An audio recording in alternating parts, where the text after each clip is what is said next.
Business is apologies and leave of absence.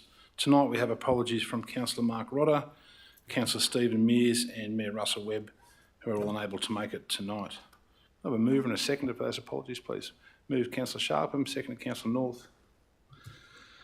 Item 2, community...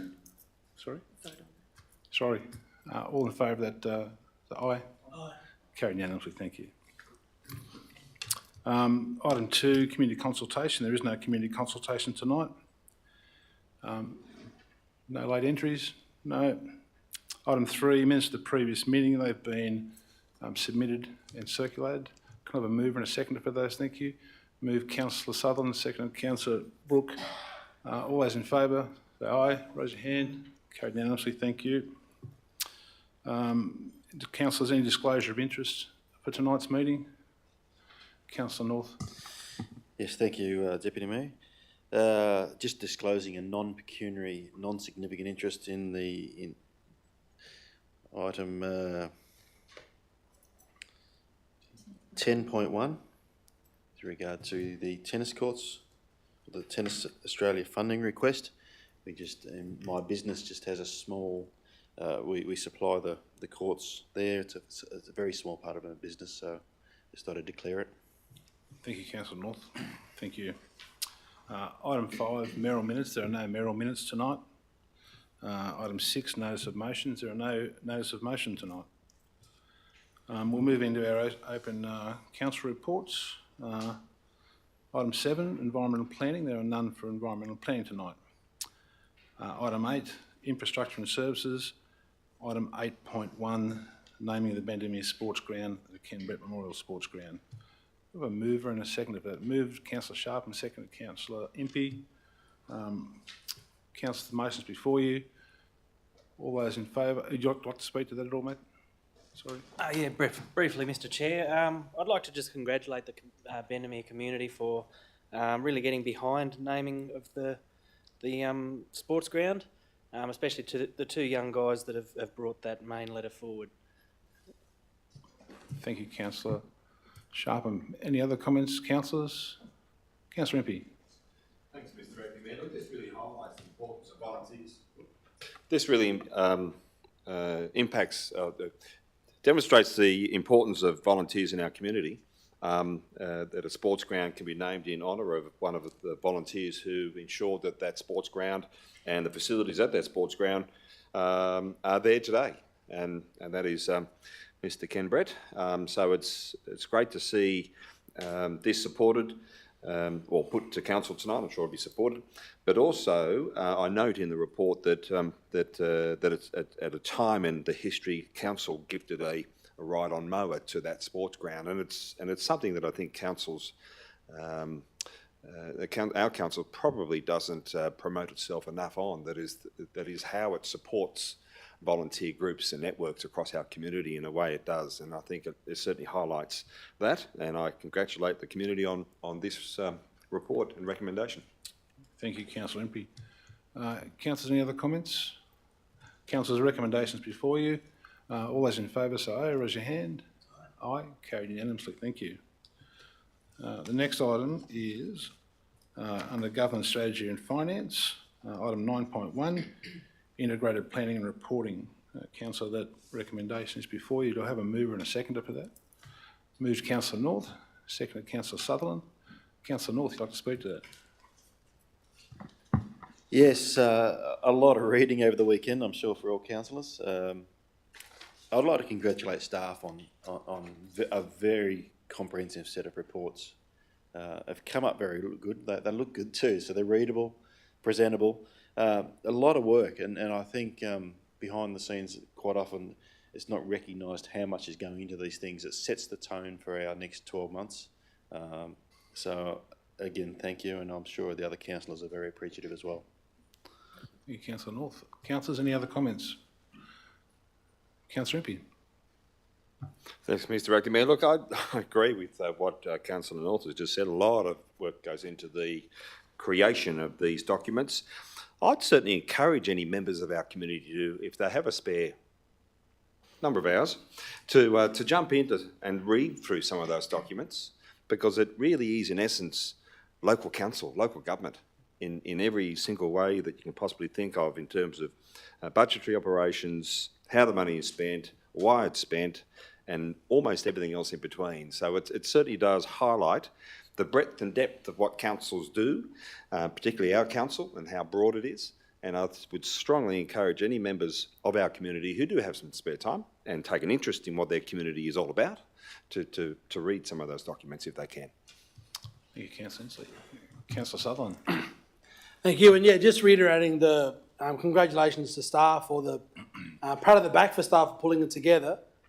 On the back of the community strategic plan, I think this captures a lot of how, as a council, we plan on delivering those outcomes. You know, so it's one thing to say as a community or a council what we're going to do. It's also important that we talk on how that's going to happen.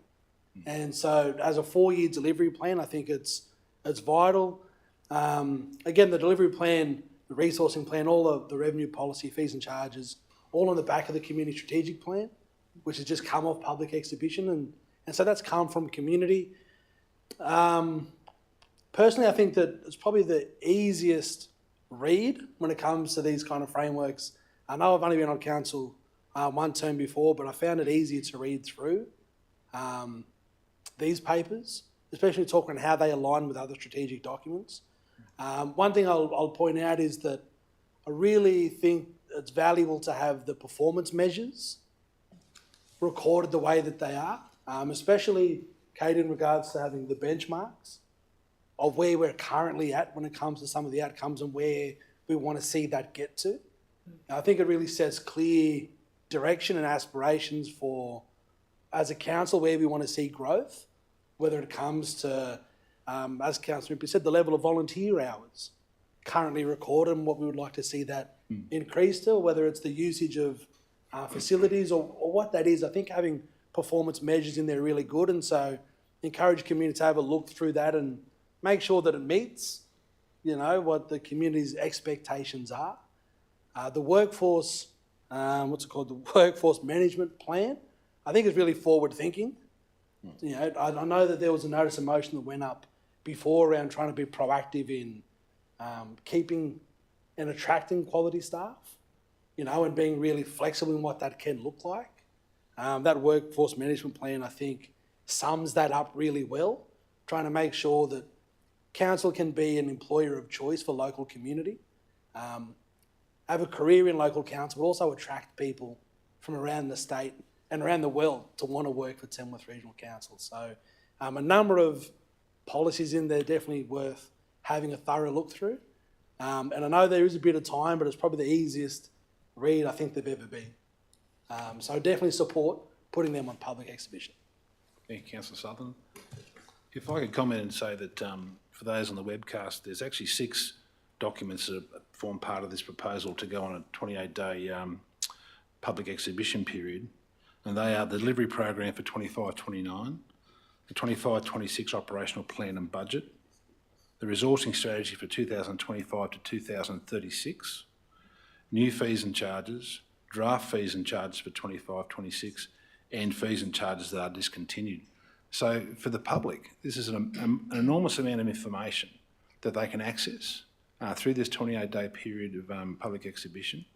It represents some magnificent work by our staff in trying to simplify the complicated matters that come before council. So I agree, I absolutely commend staff for their work. And the recommendation, councillors, is that this matter goes for a 28-day period of public exhibition. Councillors, the recommendation before you. Unless there's any other comments, I'll put it to you. All those in favour say aye. Raise your hand. Thank you, councillors. Carried unanimously. Moving on to our next item, 9.2, which is the amendment to ordinary council meeting schedule. Can I have a mover and a seconder for that, please? Councillor North, as Councillor Ryan Brook, thank you, and Councillor Sharpham. Councillor Brook, would you like to speak to that? No, thank you, Mr. Chair. Thank you. Councillors, any other comments? Okay, the recommendations before you, councillors, put it to you. All those in favour say aye. Aye. Raise your hand. Carried unanimously. Thank you. Next item, item 10, under community services, we have Item 10.1, the Tennis Australia funding request. Councillors, could I have a mover and a seconder for that, please? Moved Councillor Sharpen, second Councillor Impey. Councillor Sharpen. Yeah, thank you, Mr. Chair. I wholeheartedly support this opportunity to be able to give Tennis Australia a bit of funding to help bring these massive events to Tamworth. The return that we'll have in the community will be huge. We'll be able to showcase these beautiful new courts that are up in East Tamworth, and also give people the opportunity to meet some of the higher level tennis players, and for kids to get involved too, because I'm aware that there's quite a few programs going to be spinning off this, and give plenty of kids opportunities to go and have a good match with a heck of a player. So I wholeheartedly agree this is a great idea. Thank you, Councillor Sharpen. Councillors, any other comments? Councillor Sutherland. Yeah, Mr. Chair, and it's just great to see national events coming to Tamworth. You know, Tamworth positioning itself as the capital of country, and for national events to come in and experience that, I think it's really important.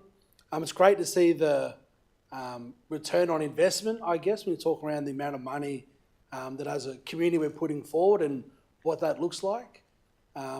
Would really like to see that quality of fee waiver and ratios that we have that normally come to council, again, having this process go through that and really try to capture not only the financial benefit, I know that we have the fee waiver formula, but also trying to look at, if it's going to start looking at an event space, possibly what the social impact and cultural impact, I guess, when you talk around the benefit for community, to be able to be captured in that, to make some decisions on appropriate spending of council community resources to attract these kind of events.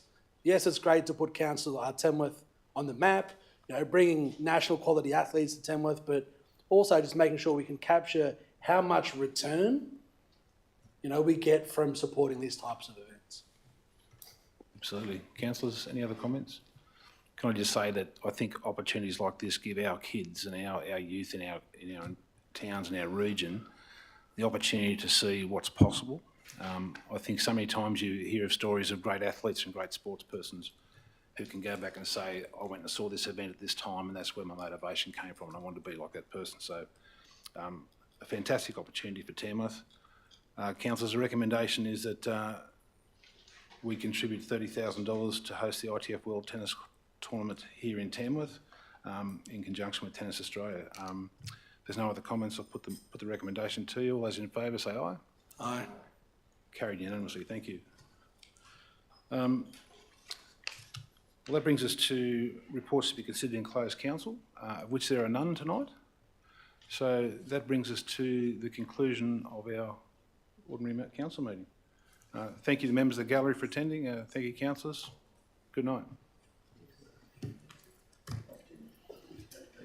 Record, mate.